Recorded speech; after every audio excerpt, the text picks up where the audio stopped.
Hi, this is Joe Bolen, and this is the second video in our beginning of our creating a text editor.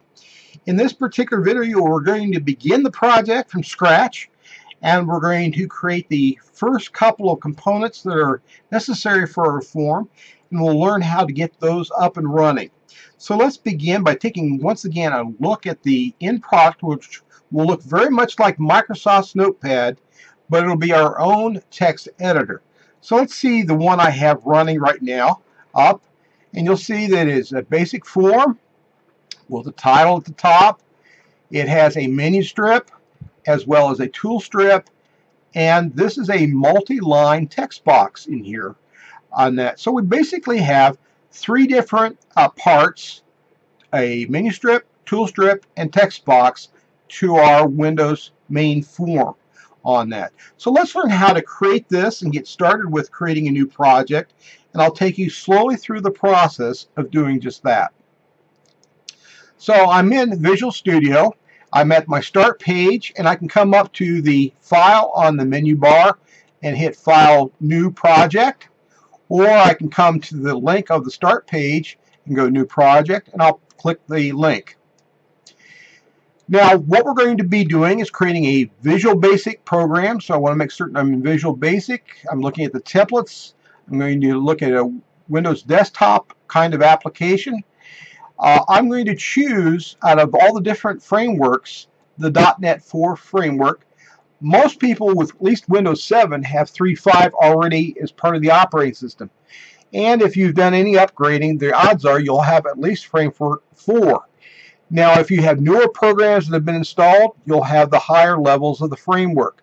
But for most audiences, I can hit, without any additional update to the framework on their machine, .NET Framework Level 4, and it'll be fine. So I'm going to choose the .NET Framework 4. On that, I'm going to choose Windows Form Application for my template, and I'm going to give the name of my program TXT Editor. As you know, TXT is the file extension for plain text files, and so I called this one TXT Editor for the project. Hit the OK button, and we'll let the system create the initial form. Now, we're in the Windows Designer area right now with our form on the screen.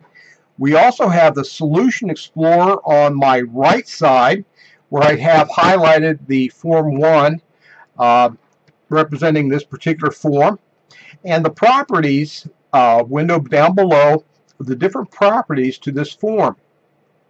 Now, if your screen doesn't look like this, come up to the Windows menu bar area, click on it, and hit the Reset Windows Layout, and that'll get yourself set back to look like my screen. Okay. One of the first things I do is I come over to the Windows Form 1 that comes in when we start the project, and I rename it so it's a unique name for this project. And coming from the older days, we had what's called a main line, so I call this my main form. So I'm going to rename this by right-clicking, hitting rename, and calling this main form.vb. That makes that now unique to this project. Also, I want to come back now over to the form, highlight it, and you'll see that in the Properties window I have the form selected.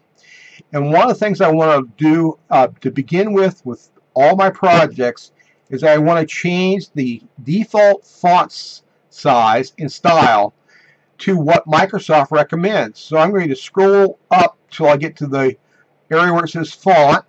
I'm going to come over here and click on this and hit the ellipsis button, bring up the font dialog window, and Microsoft recommends that we use Segoe UI. You'll see it right there.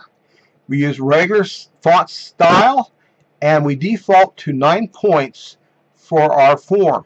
So this is Microsoft's recommended settings for all Windows forms. I'm going to click OK, and the window actually changed a little bit because of that change.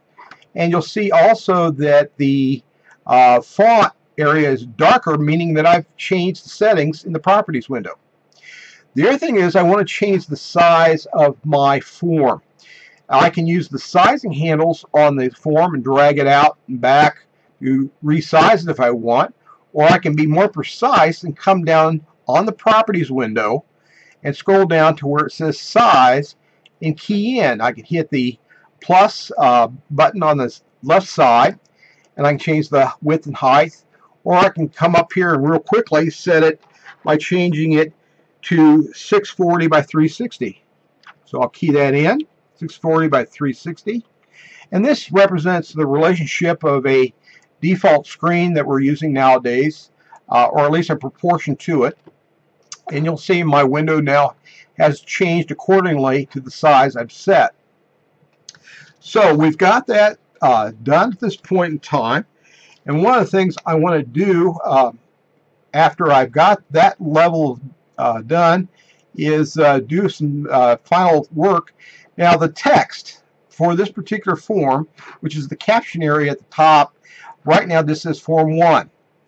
Now if I wanted to hard code it, I would say text editor, since this is going to be the name of my program, and that'll change the caption at the very top of my menu bar area. Now in reality we're going to dynamically change this, but it's easy to set this initially for a hard-coded value so you can get an idea what it looks like. We'll also later on change the icon for this form when I bring in the icon into the project. So I've got everything basically set the way I'd like it at this point in time. Also, you might want to note the start up location. When Windows starts, the start position is Windows default location. You might want to change that for some reason to a different location. And you'll see that you can have center screen on that as one of the other options that would be set. I just leave it at Windows default start location for this. And you'll notice things that I have changed become bolder and dark, so that you notice that those have been things I've overridden on this particular setting for this class. Up at the top in my Forms Designer on the tab, you'll see a little red dot. That indicates that I have not yet saved the changes that I've made. So at this point I'm going to come up to the toolbar and click on the Save All, or I can come over to the File and drop down. But I'm going to hit the toolbar Save All icon, and we're going to save our project and give it a location. Now the name of the project is fine, text editor, without the E in this case, and I'm going to save it in my projects folder, or I could use another location by browsing and saving it there. However, I recommend you keep it in one location while you're doing your project. So I'm going to save it in the projects folder. Okay, we've got it saved, and you'll notice the little red dot has gone away. Now let's add two other things to this to begin with. And for that, I need to bring my toolbox into play. So I'm going to come over here to my toolbox. And if you do not see the toolbox on your left side, go up to View, and you'll find in the drop down you can get to the toolbox there too. So I'm going to go to the toolbox, and right now I've got things all collapsed down in my toolbox. I'm going to pin the toolbox down so it's easy to work with. So I'm going to pin it so it stays over to my side. And while I'm at that, I'm going to slide temporarily my Properties window and Solution Explorer over so we can see the form in whole. And I'm going to come over here to the Menu and Toolbars area. And one of the first things I'm going to do is drag the menu strip to the very top of our program. If you'll remember, back in our program, we had a menu strip at the top, and then we had a tool strip, and then we had our text box. So let's do that. Let's get our tool menu strip on top first, bring it up to the corner, and release. And you'll see that I can start typing things in. For example, if I wanted to have file here, I could do & file, and then I could come down with the down arrow and type something, or I could go over to the side, type another option like maybe edit. Now the & in front of it, it gives me my quick access keys. So by hitting the Alt F or Alt E, I can quickly get to the two different locations here. So that allows me to do that. so I can edit it manually this way. Let's for a moment delete this out. So I'm going to hit the delete key and bring it back in and let you show you a better way to do things to get started. I'm going to bring that menu strip back in, let go. And right now I want to bring to your attention one thing about the menu strip. Right now it's defaulted dock to the top. You'll see dock top, which means it'll stay up here on the top part of my form area. Now to make things quick and easy to get started, I'd like to come up here to the Smart GIF, click on it, and you'll see embedded tool strip container, insert standard items and edit items, as well as some other settings. I'm going to hit on insert standard items, and this will quickly get me started.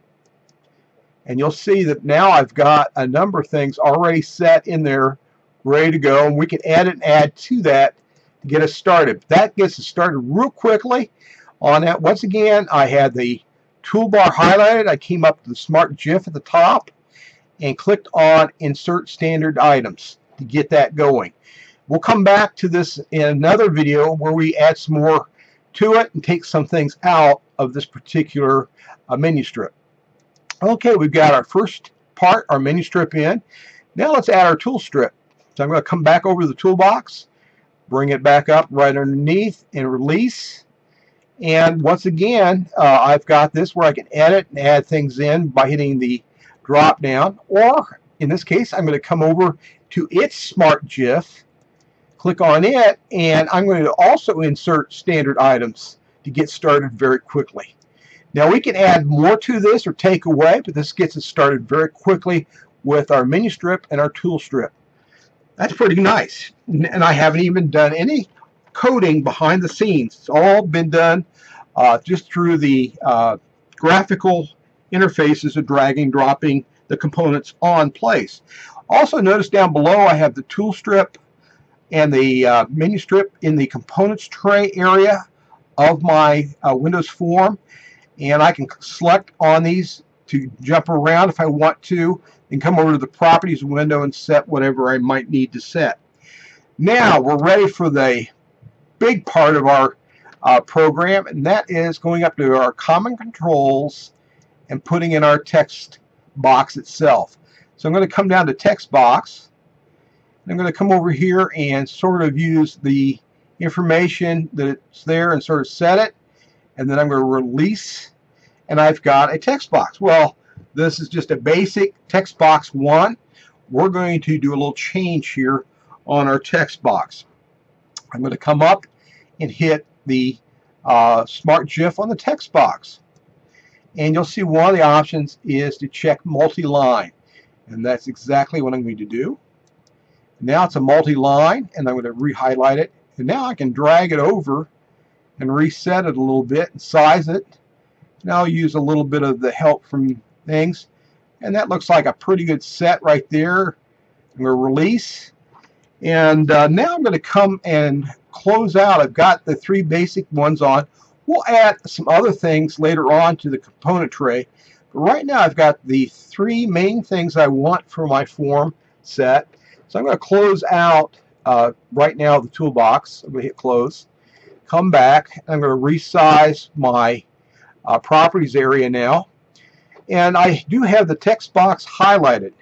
And once again, one of the things we want to do as good programmers is to rename default things when necessary. And instead of calling this text box 1, I'm going to call it my text box. And that'll be the name that we'll use throughout the rest of this coding of this particular one. Now we're going to set some more properties of this text box for the unique things that we're going to have. And what I'm going to do is come down here at the bottom, bring this up a little bit. At the bottom you'll see this information about what I'm on. So I'm going to go down here to accepts return. It indicates that if a return characters are accepted as input into the multi-line, I do want that to happen.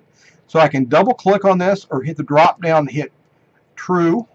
So I want to set accept return. I also want to accept tabs, and I'm going to double click on that. And then I also want to come down to allow drop. So I can drag and drop something onto it, and I'm going to say yes, I'm going to allow that. And then another property that I'm going to change is the default font that's in there. Right now it's inheriting from our form. And you'll see as I come down to the font, it inherited our form Seago UI 9 point. I'm going to change this because of this special application. And I'm going to use Calibri. So I'm going to scroll back up to the top where I have Calibri. And close. Calibri. I'm going to use regular font style, and I'm going to make it a 12-point font style. This is very much similar to the default font that you would see in Microsoft Word. Calibri regular 12-point. I'm going to hit OK. So any text I have in there will default to this unless I change it. Also, I'm going to leave the four-color for that font as is. And we're going to scroll down a little bit more on this one, and we're going to double check a few things. One of the things you'll see is the location. I have 1253 or 1353. Let's make it what I have set in the documentation. 1253 is the location. And then I'm going to come down a little bit further. And one of the things here is max length. This is one place where we actually change it from its default to 0, which seems counterproductive. What it does is allows us to have a file in this text box that could be as big as the amount of memory that we have available in our system. If I left it with the default and I exceeded it, my system would lock up. So I want to change the max length to 0. And you'll also see that I have the multi-line that I selected through the Smart GIF as true. And I'm going to add also the scroll bars so that as we get information that's larger than that can be seen on the window part, we'll have the scroll bar. So I'm going to hit the scroll bars. I'm going to hit the vertical scroll bar. You'll see it pop in over here to the side on the far right. Then I'm going to come down here and check on the size, and I'm going to change this just a little bit. I'll make it 600 by 558, and this is only because I've already put out documentation for you that I want to keep consistent. And you'll see the size as well for this is all set. Okay, we've got everything set there. So I've got the properties now for my text box set. Let's review what I have set here. Come back up. I renamed it to my text box. Accepts the return key. Accepts the tab key on that. Allows a drop, so if I drag something in and I can drop it onto the text box. Also, I have the default font now set to Calibri 12-point, and I've put the scroll bars in place, and it is multi-line as well on that. So those are the settings, and you'll see those out at Pastebin. And let's at this point save our project again by saving everything, and we've got our menu strip, our tool strip, and our text box set for our program. We're going to add some other forms later on for the find and replace, as well as we'll have an about form about the program itself. We could put a splash screen if we wanted to, but we got the basic parts started for our program. And I just want to bring to your attention our documentation is out there at Pastebin. You can go out and see the design time settings that I just did for this one out there at Pastebin. Also, you can see the screen image that we have out there as well at Imager, and the code that I'll be putting out there as we progress through this series about the text editor will be out at Pastebin, and also YouTube will have the video for this lesson. So we have begun our process of creating our text editor. We've created a form. We have made it a dot framework 4 level on this one so that most people will not need to add anything more to our application once we get done with it.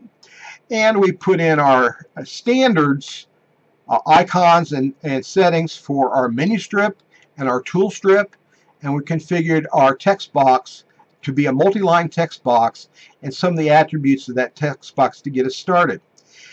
Our next video, we're going to go in and modify the menu strip and take a look and once again check our tool strip, and so you'll learn how to work with the menu strip a little bit more in detail, and I'll refresh you as to what we did again in that video. So until next time, get yourself started in this, watch it, go out once again and take a look at the documentation that's out there.